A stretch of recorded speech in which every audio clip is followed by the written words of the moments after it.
On the issue of freedom of expression, you actually made a very good point because in the Second World War, in the UK, they banned the swastika, of course, when war broke out with Germany. And the Secret Service there said, oh, well, what did you do that for? That was the easiest way we had of spotting traitors in our community, so we could keep an eye on them, see what they were doing, round them up and arrest them. It's hugely useful. If you're stupid enough to fly it or do that salute, I'm like, thanks very much. You're just going to have 24/7 flowers by Irene outside your front door. It's a great video.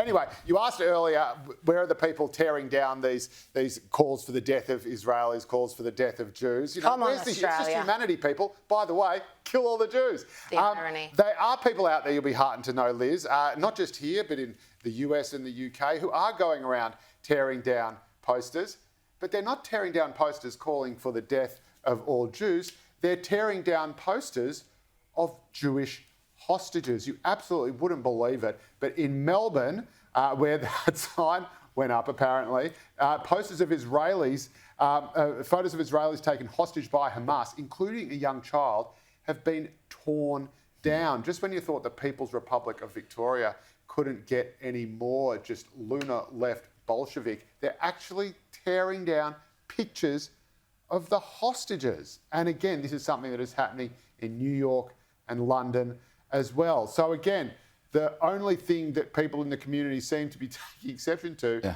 isn't a call for genocide, same as the Nazis called for genocide under Adolf Hitler, but the actual picture of Jewish women and children who have been abducted. How is that objectionable? Spare a thought for the families. Like, these posters have been placed all around the world in cities to raise awareness, but with the permission of the families of these hostages. How would you be feeling as a mum or dad at home watching photographs of your child who's right now hostage in Gaza, these photos being ripped down from cities in New York, London, here in Melbourne? I mean, it's beyond cruel. That's just evil.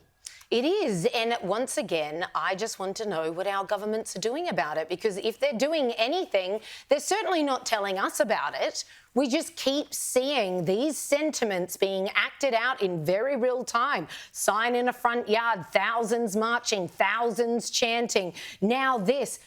Nothing's being said about, oh, we're clamping down on the perpetrators, we're making sure that we're weeding the wheat from the chaff here. Some people are probably just, you know, university brainwashed Marxists being like, yay, we're for the underdog, which, by the way, is Israel and always has been. I'll tell you how crazy it is. You know the sign that we showed earlier, the guy in his front yard, death to Israel? He took it down later and admitted I'd gone a bit too far. Yeah, might have understood. Oh, you think? Sure, but arrest him. But then it turns out he's an Afghani immigrant who said, I know what it's like to be a victim of terrorism. That's why I was motivated to put this sign up. But the victims of terrorism in this instance are the Jews. That's how crazy this thing becomes, where people literally become quite insane with hatred. Yeah.